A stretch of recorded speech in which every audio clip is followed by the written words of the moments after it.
Thomas Cole is easily one of the most important American painters of the 19th century.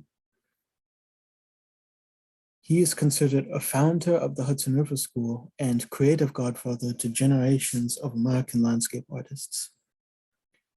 Cole's professional career spanned from the mid-1820s to the mid-1840s, when he died prematurely at the age of 47.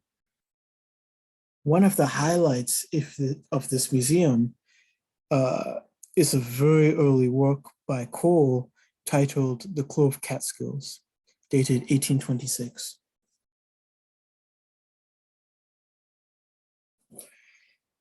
Especially compared to the rest of the pieces in the Martin Gallery, The Clove Catskills is a chaotic jumble of trees, dead trees, rocks, clouds, and wind.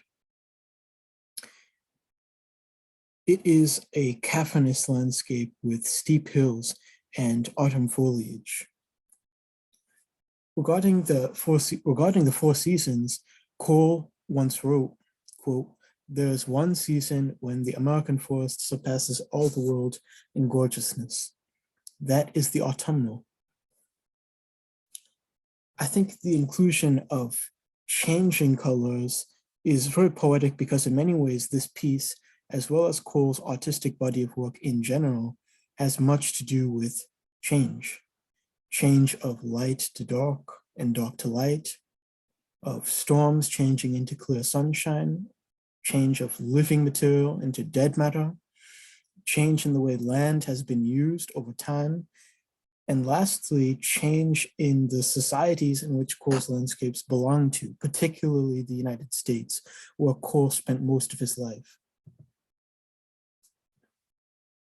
In addition to just how chaotic and in a state of flux this composition is, another thing that makes this piece stand out in the gallery is how dark the painting is.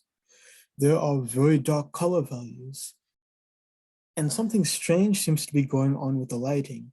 Some spots seem to be bathing in light, while other spots right next to them seem to be cast in shadow. There are also irregular shadows projected on the hillsides from the cloud formations above. One can imagine light coming from above and descending from our perspective towards the bottom left of the canvas, but it still seems a little bit improbable.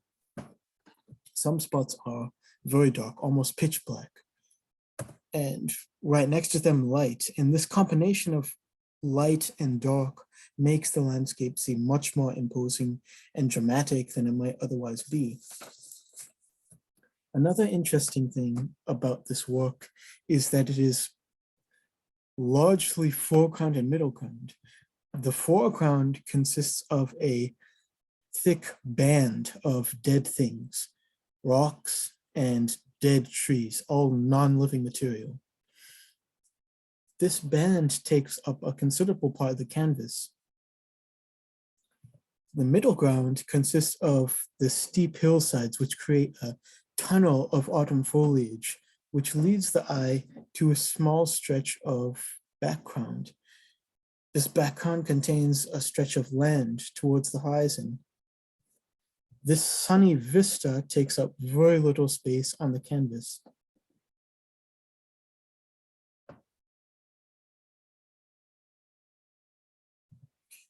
Note that Cole is depicting trees at all colors and stages of life. The dead trees in particular are very conspicuously placed because one is placed prominently in the foreground, another jutting out of the hillside. And lastly, one of the most important features of the piece is a bit hard to see. In the center foreground, you can just make out on the top of the rocky outcropping a human figure. This is a Native American, though not quite a Native American really. This is a Native American caricature. It's an idealized figure that is supposed to represent the idea of a quote unquote noble savage. It's not an accurate depiction of the indigenous Mohicans who occupied the land around the Catskills before removal by white settlers.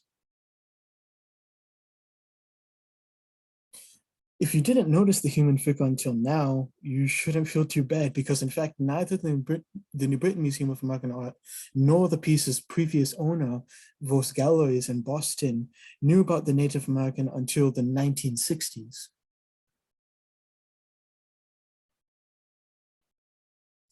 That's the 1960s, not the 1860s.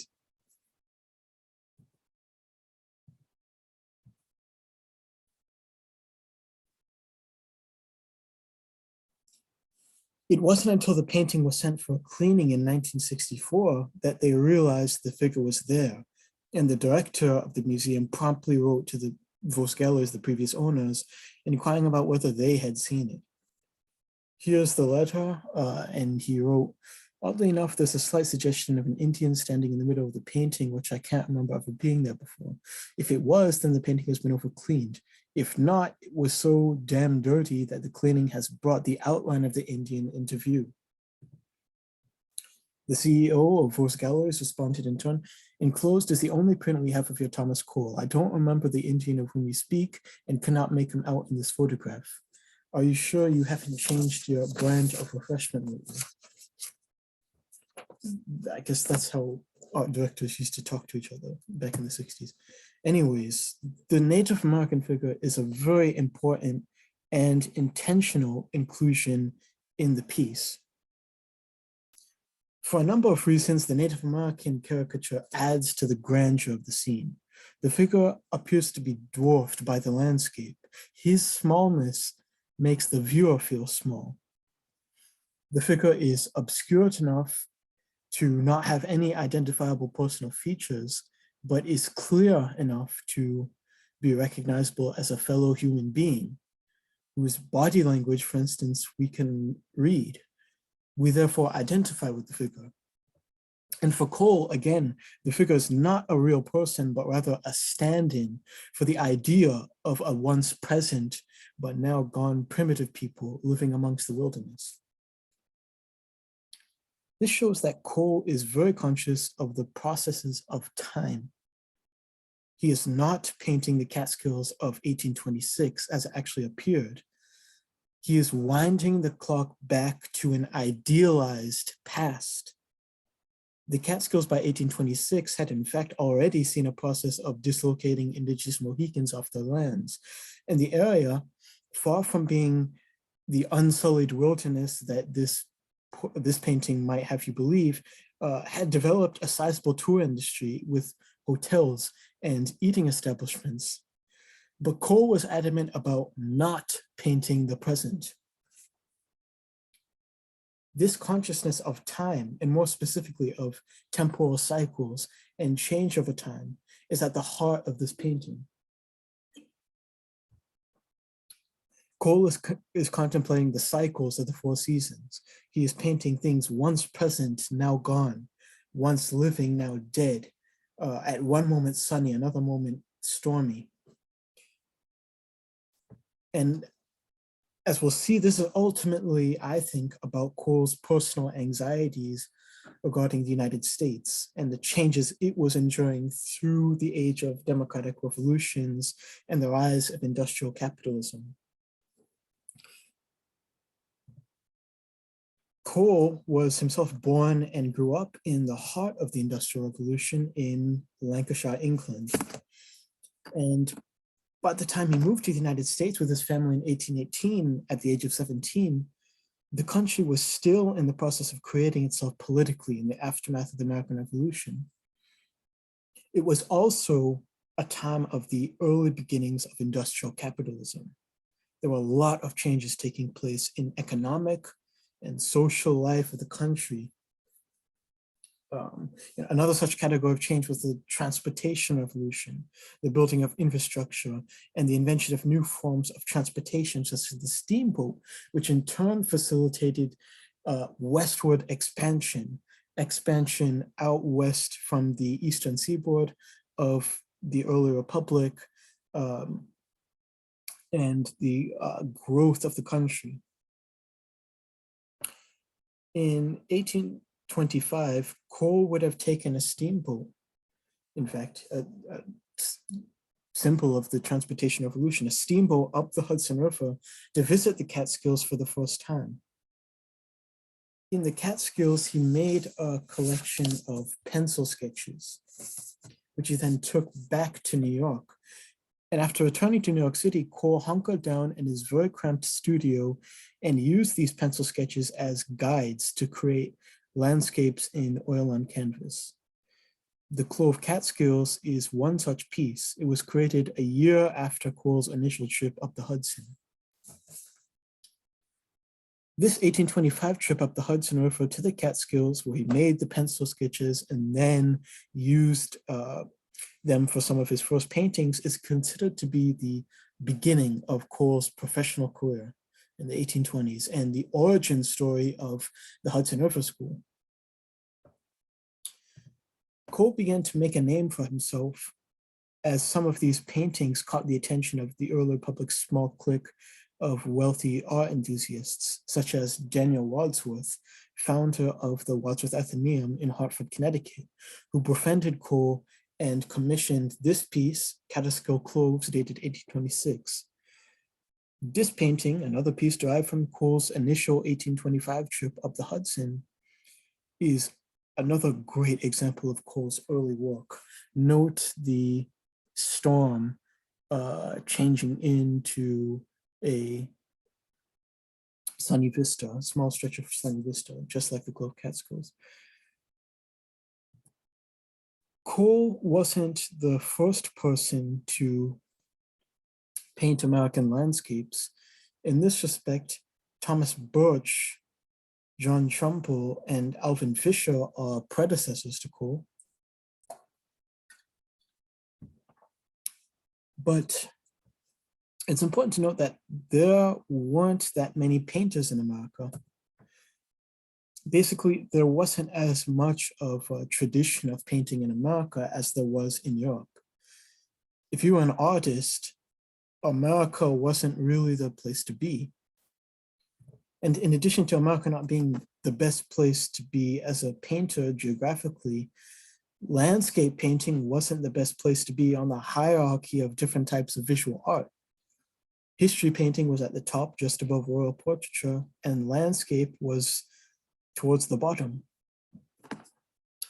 Cole's letters, especially early in his professional career, are filled with complaints about how difficult it is to be a painter in America.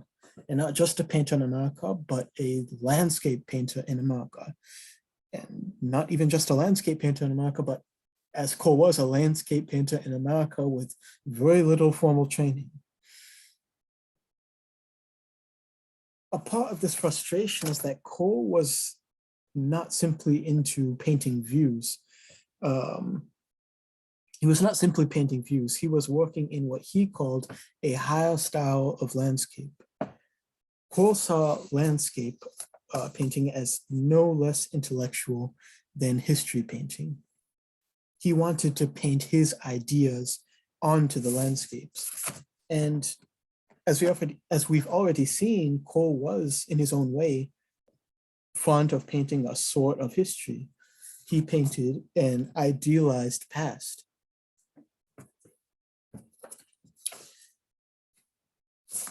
I think that the 1827 work by Thomas Cole titled Mountain Landscape, which you can see on the second floor, is a perfect example of this.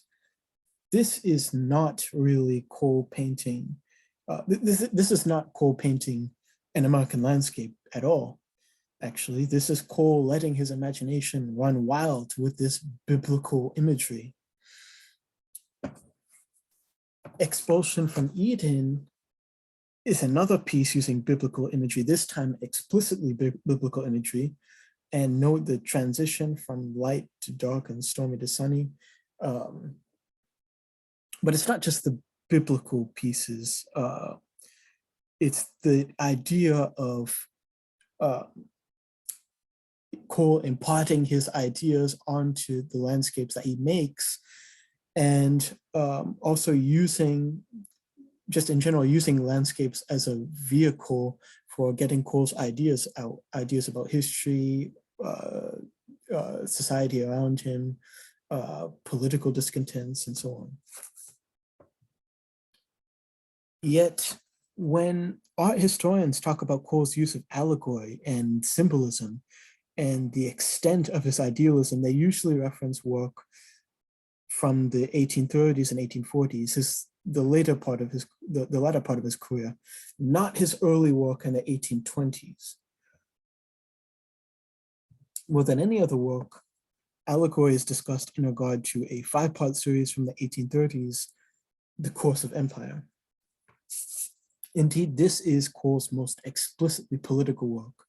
This is a series of paintings that traces the course of human civilization. Again, these are idealized images of different stages of human society, beginning with the savage state, that's the bottom left, to the Arcadian or pastoral state, to the consummation in imperial splendor, leading to the dramatic destruction, and finally, desolation, in which nature reconquers the land. Lots of art historians have talked about the course of empire.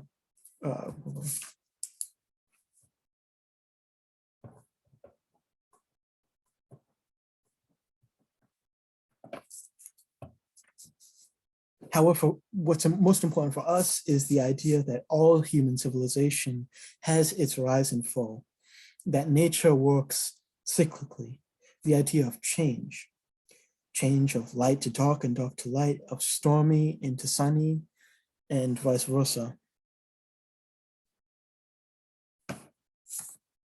They also talk about works like the Oxbow from 1936, painted around the same time as The Course of Empire. In this piece, we see on the one side, wilderness, untamed sublime. On the other side, we see a kind of pastoral utopia. We see everywhere the marks of human settlement and civilization. Some art historians like to emphasize that this is an early articulation of God-ordained manifest destiny, that white settlers are destined to expand west and clear the land along their way. However, I think Cole is much more critical, much more pessimistic, and much more ambiguous. At least one art historian has noted that the Connecticut River in this painting is making out that bend is forming a question mark, as if to ask, which side will win out? Which side will win? The stormy wilderness or the sunny civilized settlements? It's ambiguous. Is the storm coming or going? Remember, The Course of Empire demonstrates that nature has the power to reconquer. Is the blasted out tree perhaps and the dead material in the foreground foreshadowing a catastrophic downfall? A downfall that all human societies must inevitably endure, according to Cole? One of the, so the last example, the last example of a later work by Cole that is interpreted, that is interpreted as being deeply allegorical is River in the Catskills, 1843. At first glance, this is just a beautiful scene, but knowing Cole, one must dig a lot deeper. This is, as I would say, the picturesque, punctuated by progress. In the foreground, you can see a human figure in red. He's carrying an axe. This is a tree cutter, a tree chopper. Much like how human settlement on the right side of the Oxbow clears the land and deletes out the wild foliage. In this, we see that the trees are being chopped down, portending the future for the rest of the landscape. And it seems like large swaths of this scene are already cleared out for human settlement.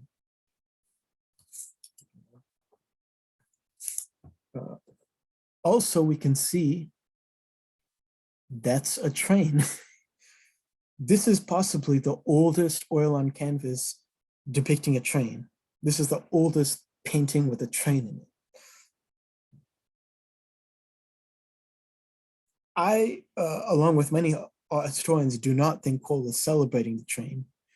Cole did not like trains going through the Catskills. My interpretation of this piece is that Cole is showing an early stage of modern civilization before its climax, and perhaps before its eventual destruction.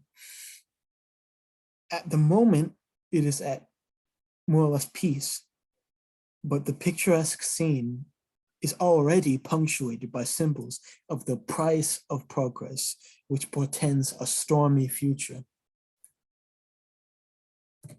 Cole's works from the 1830s and 1840s are indeed very allegorical and full of political and religious symbolism. They reflect Cole's anxieties regarding the changes taking place in society around him. I would like to forward the idea that Cole's early work, including the Clove Catskills, in particular the Clove Catskills, is just as allegorical, just as socially conscious, and just as philosophical as his later output. Cole, in the Clove Catskills, is illustrating the cycles of life and death, light and dark, rise and fall. And as we've seen, Thomas Cole used the physical as well as visual features of his landscape to express ideas. This is the same vocabulary. In fact, the exact same vocabulary as can be seen in the Clove Catskills. To illustrate what I mean, I want to zero in on just one aspect of Cole's composition, the band of dead things in the foreground of the Clove Catskills, because it becomes a little bit easier to see the thematic continuity of Cole's work if we focus on the compositional continuities through Cole's career. So this is Cole's debut, Lake with Dead Trees. And in the foreground, you can see uprooted trees, and the painting itself is littered with these dead trees. I mean, this is, as one art historian has described, picturesque with an added shiver. 1827 view on Lake Winnipesaukee. Hold on, let me get a drink.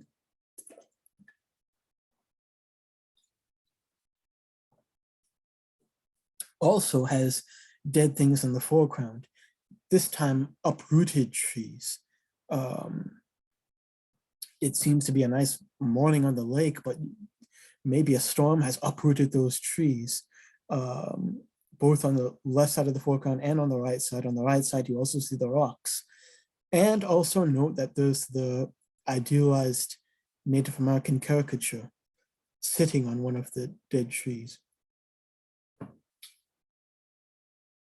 In this piece, again, there's dead things in the foreground.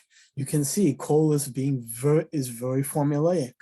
That rocky column is very similar to the column of rock in the Clove Catskills, which was painted just a year earlier. If we fast forward to 1832, after he had visited Europe, this piece, you can see again, dead things in the foreground, though this time it's not dead trees or rocks, it's actually Roman ruins. It's difficult to see because this is a sketch, but there's a partially destroyed column and rocks in the foreground. We already saw the oxbow, again, dead things in the foreground, blasted out tree, rocks. Fast forward again to 1843, this is another piece, an Italian landscape with ruins in the foreground. There's dead things in the foreground, but this time Cole is not painting dead trees or rocks. He's painting the remnants of civilizations of antiquity. now past and gone. Within the Catskills, we've already seen dead things in the foreground, the chopped trees.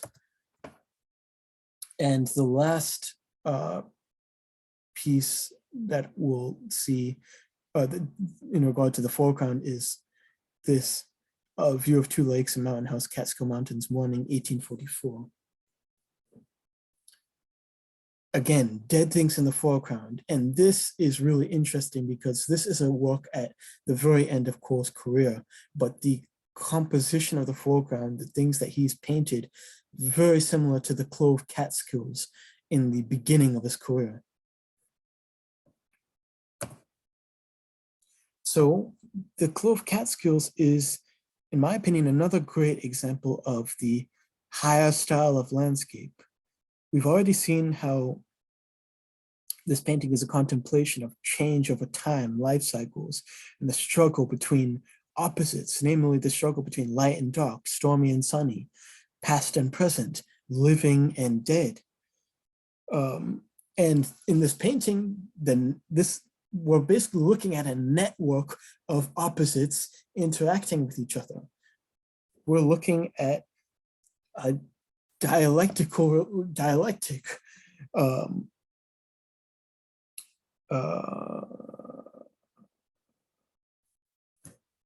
So, and to be honest, there's many different, I'm arguing that this is an allegorical piece, but there's many different interpretations, and the interpretations are up in the air. It's up to you. I mean, for me, this painting is simultaneously celebrating the sublime beauty of America. And in that sense, the Native American is a symbol of a kind of patriotism or nativism. But he's also expressing an anxiety that the American landscape is in danger. The Native American seems to be calling out for help.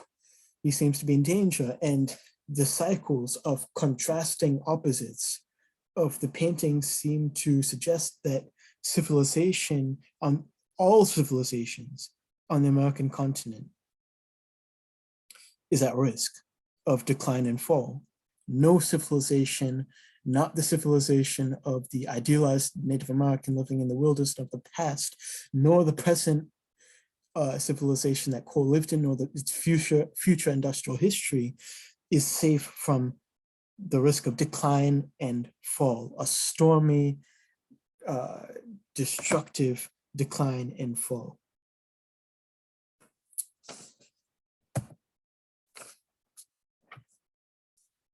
I want to close out by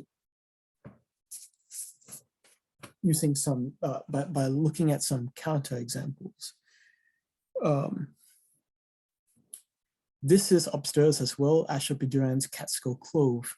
And though Durand was a great friend of Cole, his approach to the exact same scene is way different. This is a much more meditative scene that is true to life. This is what the Clove, the Catskill Clove would have actually looked like. Not the steep, extremely steep hillsides, not even the autumn. Remember, Cole went during summer. He would have been seeing green leaves, not the autumn cycle that he's portraying. And also, Durand is giving you a nice path that the viewer can place himself in, not the rocky, dangerous outcropping that Cole throws you in and challenges you with. Right.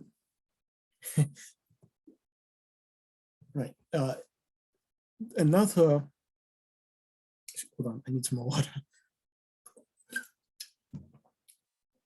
Finally, another piece that is a great counterexample to Cole's work, and the Clove and Catskills particular, is Frederick Edwin Church's landscape of Mount Katahdin. This is a mountain in the middle of the wilderness of Maine. Yet,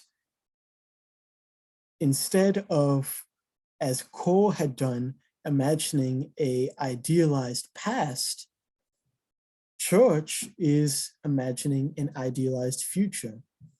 Instead of painting the actual wilderness that Mount Katahdin was surrounded by, he's imagining a future in which there are human settlements living at peace in nature. The bridge that you see in the bottom right canvas, and that house and the waterfall and the horse carriage and the none of that would be actually present in the landscape as Church had seen it. Yet, again, Church is thinking about an idealized future. He's romanticizing future human settlement when people are living at peace with nature. Very different from Cole, and something you could see for yourself, because this is at the Yale University Art Gallery. In conclusion, I want to say that Cole had no other place to turn other than towards an idealized past. That's because Cole, although he explored some of his anxieties and critiques of the societies in which he lived in, he didn't offer any solutions. And this is a broader truth, actually, about Romanticism more generally. If you think about the Romantic era, a lot of the prominent writers and artists and thinkers are some of the first people to leverage critiques of capitalism, really, but they're very often not having any clear or attainable solutions for the future. Cole himself, other than his own spirituality, had nothing to turn to other than an idealized past. And much like he's leaving it up to the viewer for his interpretation of a lot of his allegorical works, he's leaving it up to the viewer to think about what the solutions are to a future that can truly be at peace, and whether that's even attainable. Thank you.